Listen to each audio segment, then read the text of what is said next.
में देख रहे हैं और आपके साथ मैं हूं अर्पिता। इस वक्त मुद्दा गर्म है कि क्या उद्धव ठाकरे सरकार खतरे में है। ये सवाल इसलिए बड़ा हो गया है क्योंकि बीजेपी ने राज्य में राष्ट्रपति शासन लगाने की मांग की है और इसके बाद सीएम उद्धव ठाकरे और एनसीपी अध्यक्ष शरद पवार के बीच आधी रात को हुई बैठक के बाद अटकलें लगने लग गई हैं कि क्या उद्धव ठाकरे सरकार खतरे में है, क्योंकि शरद पवार के अलावा बीजेपी नेता देवेंद्र फडणवीस और नारायण राणे ने भी राज्यपाल से मुलाकात की और राज्य में राष्ट्रपति शासन की मांग की है। जबकि अब से कुछ देर पहले शरद पवार ने न्यूज़ 18 से एक्सक्लूसिव बातचीत में कहा कि उनकी पार्टी सरकार के साथ है और राज्य में सरकार स्थिर है।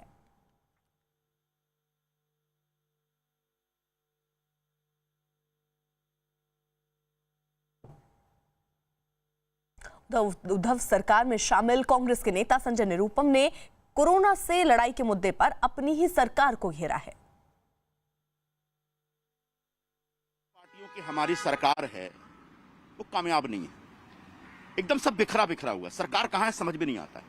60 दिनों में 60 फ्लिप फ्लॉप नहीं होते, तो सरकार एकदम से फेल होती हुई दिख रही है। कोरोना का संकट बढ़ता चला जा रहा है, खासकर मुंबई जिसको लोग कहते हैं दूसरा वुहान है, और ऐसे में इस सरकार का अपयश कांग्रेस पार्टी को अपने सर पे नहीं लेना चाहिए। जो कुछ हो रहा है वो कहीं ना कहीं सरकार विफल हो गई है, असफल हो गई है। सरकार पर से भरोसा लोगों का, राजनीतिक लोगों का, सामान्य नागरिकों का घट रहा है, कम हो रहा है, ऐसा साफ साफ दिख रहा है। और इसके लिए अगर कोई जवाबदार है तो सिर्फ और सिर्फ शिवसेना और मुख्यमंत्री, क्योंकि यह मुख्यमंत्री की जवाबदारी थी कि सरकार का नेतृत्व कुशलता पूर्वक करते।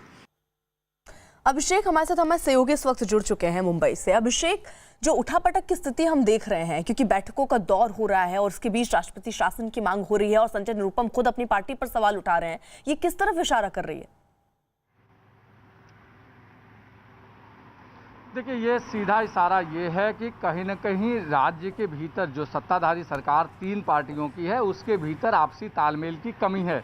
जिस तरीके से 3 प्रमुख चीज़ें अगर मैं अर्पिता बताना चाहूँ तो पहले फ्लाइट को लेकर के उद्धव सरकार की तरफ से कहा जाना कि फ़्लाइट चलेगी, एनसीपी के लोगों द्वारा कहा जाना कि फ़्लाइट नहीं चलेगी, राज्य के भीतर संकट बढ़ेगा। दूसरा, रेलवे को लेकर जिस तरीके से शिवसेना का बीजेपी का आमने सामने आना और दूसरी पार्टियों का उसको सपोर्ट, बीजेपी को सपोर्ट करना, प्रफुल्ल पटेल का जो कल का बयान था, 2 चीज़ें। तीसरा, संजय निरुपम आज जिस तरीके से कह रहे हैं कि उद्धव ठाकरे सरकार इसके लिए जिम्मेदार है और संभाल नहीं पा रहे स्थितियाँ, इसका मतलब है कि कहीं न कहीं राज्य के भीतर बहुत कुछ ठीक ठाक नहीं चल रहा है और खास करके तीनों पार्टियों के बीच सामंजस्य की कमी है और आपसी तालमेल की कमी की वजह से एक दूसरे के ऊपर आरोप प्रत्यारोप चल रहा है। बीजेपी की वही दूसरी रणनीति जो सूत्र बता रहे हैं वो ये कि बीजेपी सरकार गिराने के बजाय सरकार के भीतर शामिल तीनों पार्टियों के आपसी जो मतभेद हैं उनको लोगों के बीच में लेके जाना है, सरकार के ऊपर हर मुद्दे को लेकर आक्रामक होना ताकि तीनों पार्टियों का रुख उसमें अलग अलग हो जाए और तीनों पार्टियां एक दूसरे के ऊपर आरोप प्रत्यारोप करने लगेंगी। ऐसे में सरकार अस्थिर हो सकती है। तीसरी महत्वपूर्ण चीज़ है कि आज संजय राउत का पहले ट्वीट करना, उसके बाद बाइट करना कि सरकार स्थिर है, विरोधियों को साथ में आना चाहिए, यानी सब कुछ ठीक ठाक नहीं चल रहा है। लोगों को ये बताने की कोशिश है सरकार स्थिर है, लेकिन शरद पवार की रात में मुलाकात उद्धव ठाकरे से सब कुछ संकेत देती है कि राज्य में सरकार के भीतर कुछ भी स्थिर नहीं है। ठीक है अभिषेक, आऊंगी मैं आपके पास। उधर बीजेपी नेता और पूर्व मुख्यमंत्री नारायण राणे ने सभी सरकारी अस्पतालों को सेना के हवाले करने और राज्य में राष्ट्रपति शासन लगाने की मांग की है। पूर्ण फेल्युअर सरकार आहे, यांची क्षमता नाही। या सरकारची कोरोनाशी सामना करायची क्षमता नसल्याने हे सरकारला आता नारळ द्यावा आणि राष्ट्रपती राजवट आणावी। इससे पहले शिवसेना नेता संजय राउत ने दावा किया कि राज्य सरकार को कोई खतरा नहीं है। बीजेपी अगर कहती है राष्ट्रपति शासन लागू करने की बात, मैंने तो किसी के मुंह से सुने नहीं। नारायण राणे कह रहे थे। मैं बीजेपी के नेताओं की बात कर रहा हूँ, जो बीजेपी के नेता है, जो संघ परिवार से जुड़े, मैं उनसे उनके बारे में मैं बोल सकता हूँ। हाँ, तो मैंने तो देवेंद्र जी से ये बात नहीं सुनी, मैंने अमित शाह साहब से बात नहीं सुनी, मैंने और जो उनके नेता है नितिन गडकरी जी, उनसे बात नहीं सुनी, तो मैं कैसे विश्वास कर सकता। लेकिन पवार साहब संतुष्ट नहीं है सरकार के। पवार साहब सबसे ज़्यादा संतुष्ट है सरकार के काम के बारे में। ये सबसे ज़्यादा मुझे मालूम है। पवार साहब संतुष्ट हैं। लेकिन जिस सुबह वो राज्यपाल महोदय से मिलते हैं, राज्यपाल उसी महोदय से शाम हम भी मिले हैं। उसी शाम देखिए, राजभवन का एक ऐसी जगह है, लोग वहाँ जाना पसंद करते हैं और राज्यपाल साहब भी सबको बुलाना पसंद करते हैं। वहाँ की खान पान सेवा भी बहुत अच्छी है। आजकल बाहर सब कुछ बंद है, आपको मालूम है। लेकिन वहाँ ठीक से चाय लेकिन पानी होता है। सरकार को कुछ धोखा नहीं है। सरकार को 1% भी धोखा नहीं। अगर होगा, जो सरकार को धोखा देने की कोशिश करेंगे उनको सबसे बड़ा धोखा होगा। दिवाकर भी हमारे साथ जुड़ चुके हैं इस वक्त, वो भी मुंबई से ही हैं। दिवाकर, संजय राउत पहले कह रहे थे कि कोई अस्थिर करने की कोशिश कर रहा है हमारी सरकार को, लेकिन हम स्थिर हैं। उसके बाद बैठकों का दौर चल रहा है और अब वो कह रहे हैं कि राज्यपाल से ऐसे ही मुलाकात हो रही है, ऐसी कोई बात नहीं है, सब कुछ ठीक ठाक है। अर्पिता, संजय राउत भी राज्यपाल से मिले थे, सबसे पहले वही मिले थे। उसके बाद लगातार नेताओं का राज्यपाल से मिलने का जो सिलसिला है वो शुरू हो गया था, चाहे वो बीजेपी के नेता हों चाहे शिवसेना के नेता हों। लेकिन असली लड़ाई कहां शुरू हुई, जब रेल मंत्री ने साफ तौर पर कल न्यूज 8 इंडिया से बात तौर पर कहा कि उद्धव ठाकरे महाराष्ट्र की स्थिति को लेकर गंभीर नहीं है, इसलिए उन्हें पवार से बात करनी पड़ रही है और उनसे वो सलाह ले रहे हैं कि आखिर महाराष्ट्र में जो स्थिति है कोरोना की, उससे कैसे निपटा जाए। वो सवाल कहीं ना कहीं बीजेपी ने वो जो पैदा किया था, वो जो भेदभाव जो साफ तौर पर जो मनमुटाव सामने आ रहा है, वो जो है कहीं ना कहीं आप देख। उसके बाद आप अपने सवाल पूछिए। Friends, 2 months ago, the Prime Minister said that we were going to fight a 21-day war against COVID. It was his expectation that we would defeat the COVID virus in 21 days. Now we are on 60 days, and we are the only country in the world where the virus is exponentially rising, and we are removing a lockdown. So it is pretty clear that the aim and the purpose of our lockdown has failed. What India is facing now in front of us is the result of a failed lockdown. Now, what we in the Congress party and a lot of people want to understand, and we do not want to do it harshly, aggressively, but we want to understand what the government's view is going forward. We want to understand what is their strategy. It is pretty clear that 4 stages of lockdown have not produced the result that the Prime Minister expected. Prime Minister and his entire advisory staff, including his top medical people, said that the disease would start to reduce towards the end of May. It's clear that the disease is not reducing, it is increasing. So we, with utmost respect, want to ask the Prime Minister and the government, now that we have a failed lockdown, what is their strategy going forward? What is their strategy as far as opening up India is concerned? What are the precautions that they're going to take to now curb this disease? How are they thinking about supporting our migrants? How are they thinking about supporting the state governments? How are they thinking about supporting small and medium businesses? We had great expectations. There was multiple press conferences about the package. Prime Minister said 10% of GDP. The reality is we have less than 1% of GDP being given, most of it in loans, hardly any cash giving to people. Congress party is running some states. We are giving cash to people. Directly, we're giving cash to farmers. We are giving cash to laborers. But we are not getting any support from the central government. And it is becoming extremely difficult for our states to function without adequate support from the central government. थोड़ा मैं हिंदी में बोल देता हूं। नरेंद्र मोदी जी ने कहा था कि 21 दिन में कोरोना की लड़ाई जीती जाएगी। 4 लॉकडाउन हो गए, तकरीबन 60 दिन हो गए। हिंदुस्तान पहला देश है जो बीमारी के बढ़ते वक्त लॉकडाउन बंद कर रहा है, चाहे वो जापान हो, चाहे वो कोरिया हो, चाहे वो जर्मनी हो, फ्रांस हो, सब के सब ने लॉकडाउन जब बंद किया, जब बीमारी घटनी शुरू हुई थी।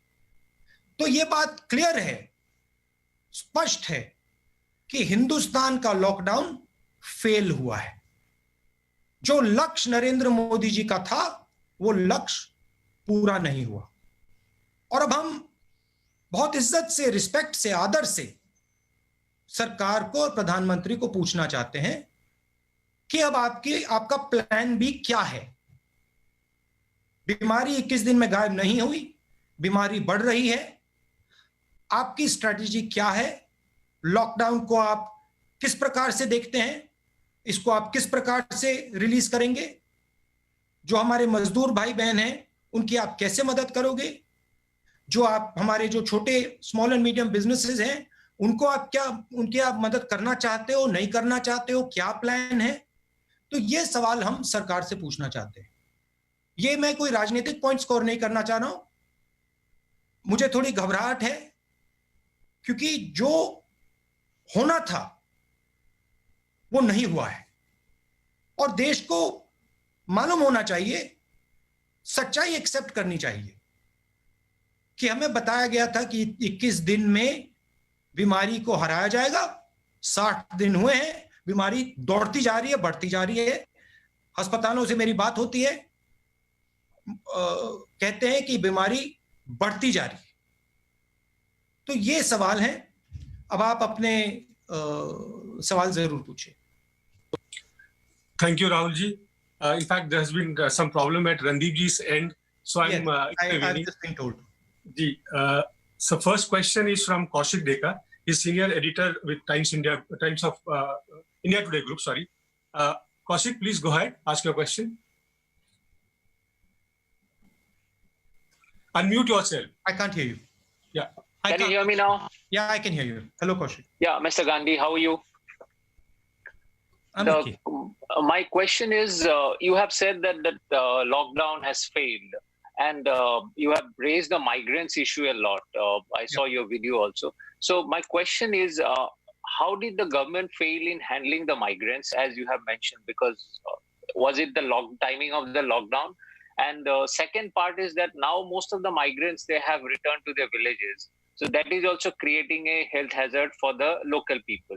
And at some point of time, they will have to come back also. So how do you think, as a constructive opposition party, how do you think the government should go ahead from now on?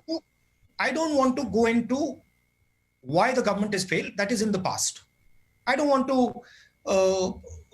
sort of go into details about what could have been done, how it could have been done, who should have done it. I'm not interested. I am interested in right now. I am interested in what India is facing right now. And what we are facing right now is a failed lockdown, because the goal of the lockdown, as stated by the Prime Minister on national television, was that we will defeat the disease in 21 days. These are not my words, these are the words of the Prime Minister. Now, it is 1 lockdown, 2 lockdown, 3 lockdown, we're coming to the end of the 4th lockdown, and the disease profile is not reducing. So I'm just stating a simple fact that what we expected from the lockdown has not occurred. Disease profile is shooting up. In number of states, it is shooting up. What is the government thinking of doing going forward? The Congress party is in power in 3 or 4 states. We know what we are planning. We are very clear what has to be done in our states. We are giving money to poor people. We are giving food to poor people. We are managing the migrants. We are increasing our testing. We have a strategy. But states cannot function in a strategy without the national government. States are hamstrung if the national government is not behind states. So I have spoken to our chief ministers who have asked me to mention this. They have said that they are fighting a lonely battle and they are confident. They understand what has to be done. But what is the central government planning to do? That's the main question here. And that's again, we of course have a view We put that view down. We said that injection of money is required, aggressive movement on that front is required, but we were disappointed. But once again, I want to state, I do not want to get into the past that this is what the government did wrong, that's what they did wrong, no. I am interested in how we're going to deal with this problem going forward. Thank you, sir. We'll move to the next question. Swati Mathur from Times of India wants to ask the next question. Swati, please come in.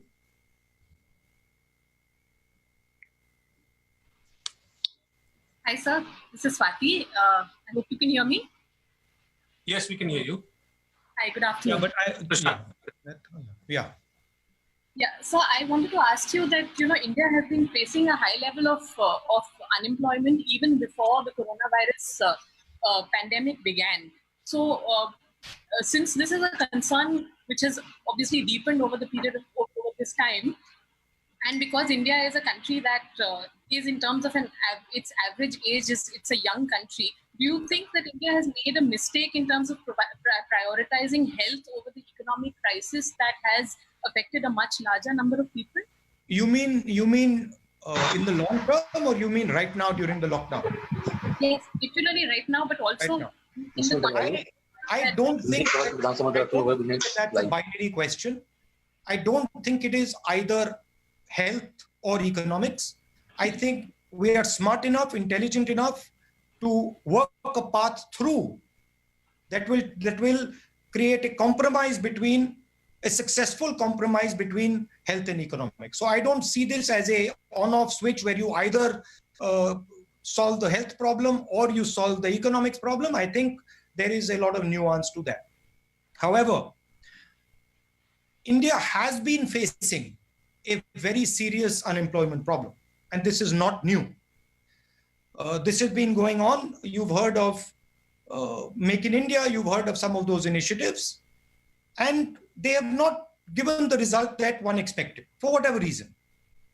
However, now there is a new element to this unemployment, which is that we were already struggling, and now suddenly we've hit this corona problem, which has multiplied this unemployment problem.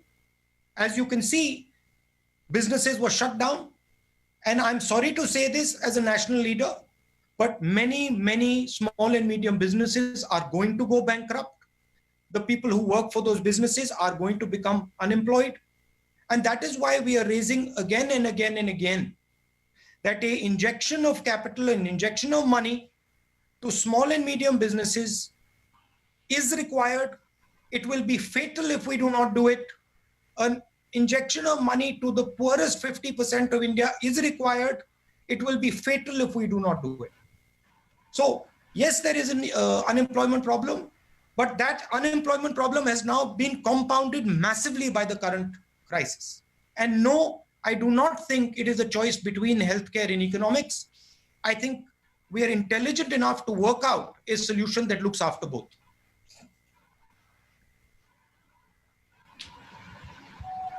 Thank you, sir. Next question is from Sanjay Mishra ji from Dainik Jagran. Sanjay ji, you can come in, please. Just one point. Just one point. If I'm being asked the question in Hindi, I'll answer in Hindi. If it's a question in English, I'll answer in question in English. Ji sir, which is fine, sir. हाँ. संजय जी पूछिए. जी राहुल जी नमस्कार, मेरी आवाज आ रही है आपको?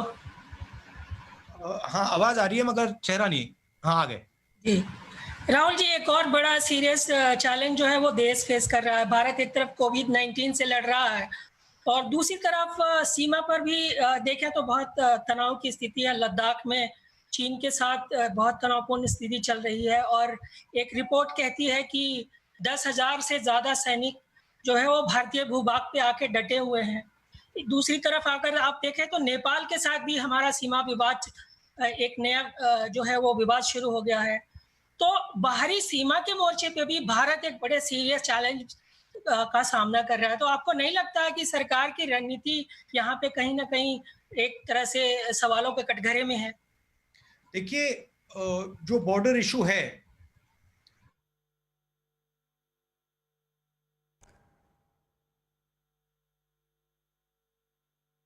तो Rahul Gandhi corona पर यहाँ पर अपनी बात रखते हुए, और उनका कहना है कि पीएम ने जो ये 4 चरण का लॉकडाउन है वो बेसिकली फेल हुआ है, क्योंकि पहले कहा गया कि 21 दिन का लॉकडाउन होगा, उसके बाद कोरोना से हम लड़ लेंगे, लेकिन उसके बाद एक लॉकडाउन नहीं 4 लॉकडाउन किए गए, लेकिन अभी भी कोरोना से हम लड़ नहीं पाए हैं, उसे जीत नहीं पाए हैं। तो वो सवाल उठा रहे हैं कि आखिरकार जो कदम उठाए गए क्या वो सही दिशा में उठाए गए हैं। नीतीश कुमार हमारे साथ, नीरज हमारे साथ, हमारे सहयोगी इस वक्त जुड़ चुके हैं।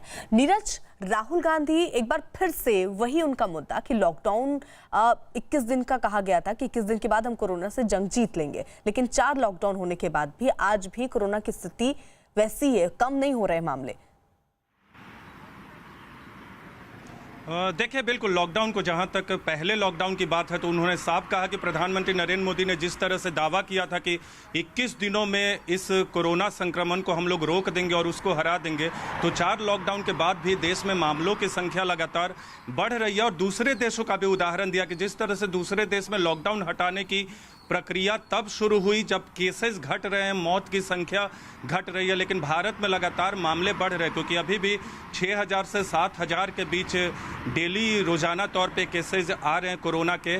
और ऐसे में राहुल गांधी ने प्लान बी पर भी प्लान बी को लेकर सवाल पूछा है सरकार से कि आगे क्या करेंगे, क्योंकि फेल हुए हैं। उसके बाद माइग्रेंट वर्कर्स का मसला है, छोटे व्यापारी हैं उनके लिए क्या करेंगे, किसानों के लिए क्या करेंगे, क्योंकि कांग्रेस की तरफ से लगातार ये मांग रही है कि माइग्रेंट वर्कर्स, किसानों को सीधे उनके बैंक अकाउंट में पैसे दिए जाने चाहिए, जिससे मार्केट में जो है वो पैसे आएंगे और उससे इकोनॉमी जो है आने वाले दिनों में स्ट्रांग होगी। कांग्रेस बार बार इस बात को कह रही है और राहुल गांधी भी बार बार कह रहे हैं, लेकिन अभी सरकार से उनका सवाल है कि ऐसे में जबकि चौथा लॉकडाउन खत्म होने की ओर है, तो 5वें लॉकडाउन का ऐलान अगर होगा या नहीं होगा, तो आने वाले दिनों में सरकार की योजना क्या होगी। इन तमाम मसलों पे सरकार के सामने सवाल खड़ा किया, देखना होगा कि सरकार की तरफ से क्या कुछ कहा जाता है। बिल्कुल, यानी नीरज, आज की बात में जो राहुल गांधी ने कही 3 महत्वपूर्ण चीजें उन्होंने पूछी। ये जो मजदूर हैं उनके बारे में आगे क्या सोचा जा रहा है, लॉकडाउन के बाद अब आगे की रणनीति क्या होगी वो सरकार को स्पष्ट करनी चाहिए, और छोटे व्यापारी जो हैं वो उनकी स्थिति क्या होगी आगे, उस पर भी उन्होंने सवाल उठाया है। विजय सोनकर शास्त्री इसी बीच बीजेपी से हमारे साथ जुड़ चुके हैं। विजय सोनकर साहब, महत्वपूर्ण 3 विषय राहुल गांधी ने उठाए। उन्होंने कहा मजदूरों के लिए आगे रोजगार के प्रबंध के लिए क्या सरकार कर रही है वो बताए।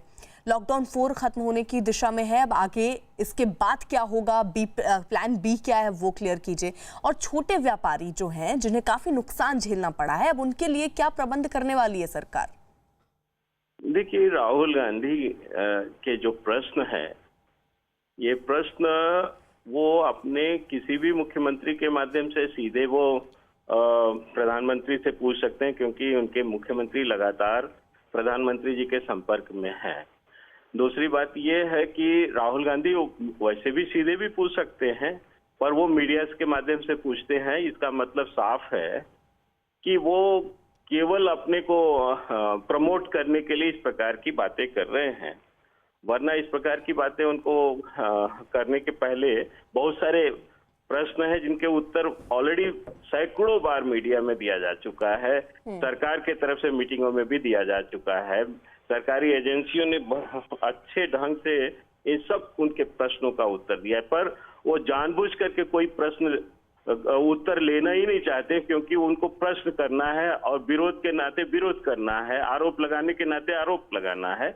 मुझे ऐसा लगता है कि उनके किसी भी प्रश्न का सामान्य रूप से भारत के तमाम लोग, जो भी जरा सा भी सजग होगा, सब कोई जानता है कि माइग्रेंट वर्कर्स के लिए क्या क्या व्यवस्था की गई है और किस प्रकार से सारी चीजें, लॉकडाउन कितना सफल रहा है, इसके बारे में वो प्रश्न कर रहे हैं। इसके बारे में तो दुनिया में ये खबर आई है कि भारत में जो लॉकडाउन रहा है ये वर्ल्ड के लिए एक मॉडल बना है। तो मुझे ऐसा लगता है कि राहुल गांधी की इस प्रकार के व्यर्थ के प्रश्नों का उत्तर ठीक है देने का कोई मतलब नहीं है, क्योंकि वो प्रमुख उन्होंने बातें की कि केंद्र चलाने के हिसाब से जो फैसले मोदी सरकार ने लिए वो ठीक साबित नहीं हुए, क्योंकि प्रधानमंत्री नरेंद्र मोदी ये आकर कहते हैं कि 21 दिन का लॉकडाउन कर रहे हैं और उसके बाद हम लड़ लेंगे कोरोना से, कोरोना खत्म हो जाएगा। उसके साथ साथ अब हम देख रहे हैं 4 बार लॉकडाउन हो गया, लेकिन स्थिति वैसी बनी हुई है। दूसरी बात वो कह रहे हैं कि राज्यों में जहां जहां उनकी सरकार है वहां पर वो बेहतर काम कर रहे हैं।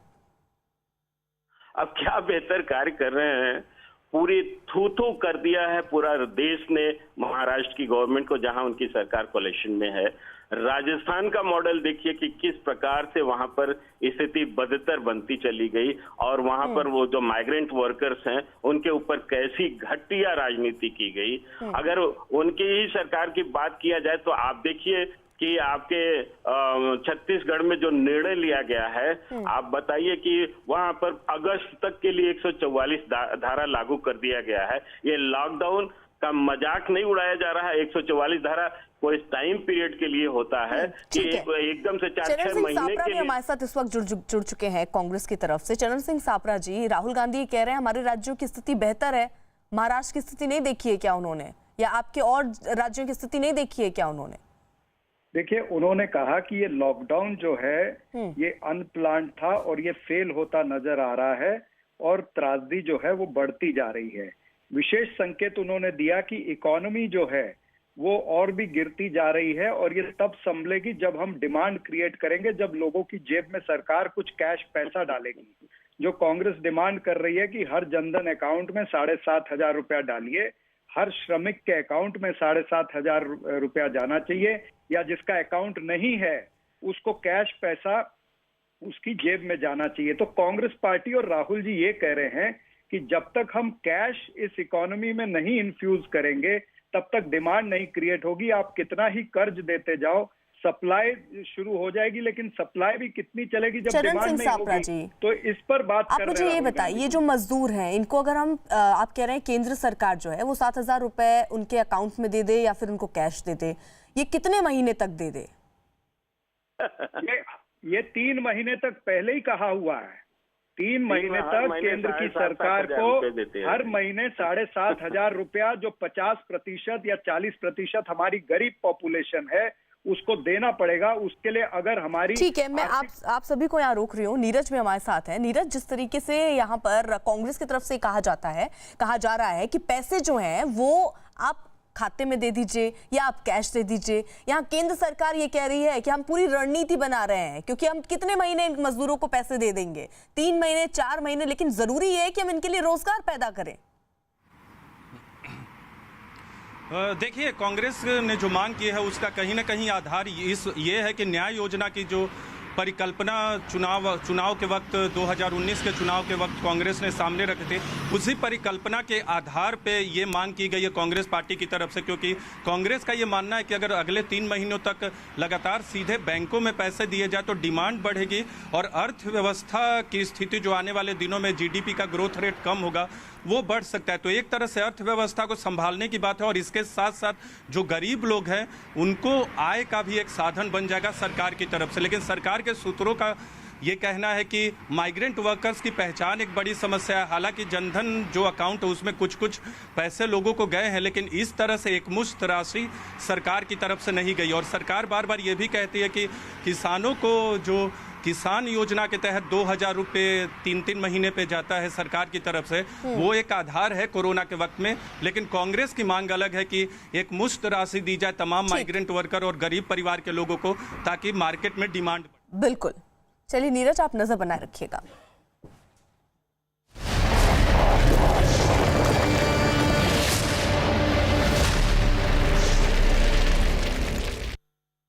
भैया बहुत दूर से चले हैं, जी, पंजाब से चले हैं जी। अब तो सीतामढ़ी मरने के लिए निकला है, नहीं आ गए। जिस्म झुककर बोझ से दोहरा हुआ होगा, मैं सजदे में नहीं था, आपको धोखा हुआ होगा। लॉकडाउन है तो सबको ऊपर से तनख्वाह हम लोग को नहीं मिलना चाहिए। तनख्वाह नहीं तो आधा तो 2 तनख्वाह मुझे। अगर ऐसा पत्रकार हर जगह मिल जाना भाई साहब, माँ